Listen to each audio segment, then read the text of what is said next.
السلام علیکم ناظرین، میرا نام عفت زبیری ہے اور آج میں آپ کو رمضان المبارک کی فضیلت بیان کروں گی۔ عربی میں صوم روزے کو کہتے ہیں اور رمضان کے روزے رکھنا ہر مسلمان بالغ پر مرد و عورت پر فرض ہے۔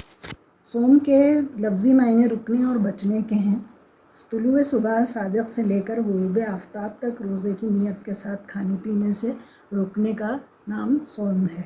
اللہ تعالیٰ فرماتا ہے انسان کے ہر نیک عمل کا بدلہ 10 گنا سے لے کر 700 گنا تک کر دیا جاتا ہے، لیکن روزے کا بدلہ میں خود ہی عطا کروں گا کیونکہ وہ میرے لیے ہے۔ رسول اللہ نے فرمایا کہ رمضان کے متعلق میری امت کو خاص طور پر 5 چیزیں دی گئی ہیں جو پہلی امتوں کو نہ ملیں۔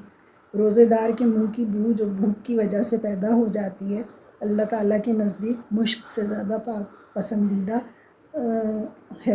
ان کے لیے دریا کی مچھلیاں تک دعائے مغفرت کرتی ہیں۔ افطار کے وقت تک کرتی رہتی ہیں۔ ان کے لیے جنت ہر روز سجائی جاتی ہے۔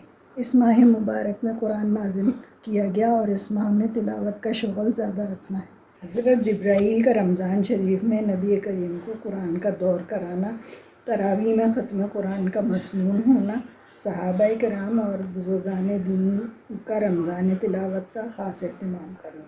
علماء کرام کی صحبت میں رہ کر سمجھ کر پڑھنے کی کوشش کرنی چاہیے، خواہ روزانہ ایک ہی آیت کیوں نہ ہو۔ رمضان میں 3 عشرے ہوتے ہیں۔ پہلے میں رحمتوں کا حصول ہوتا ہے، دوسرے میں مغفرت اور آخری عشرے میں نجات ملتی ہے۔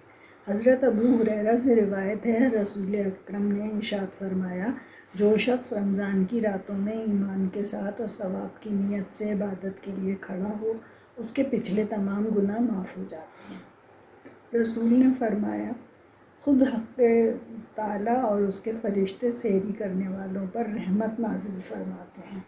حضرت سلمان فارسی سے روایت ہے کہ جس شخص نے رمضان کے مہینے میں کسی روزہ دار کو افطار کرایا تو اس کے لیے گناہوں کی مغفرت اور آتش دوزخ سے آزادی کا ذریعہ ہوگا۔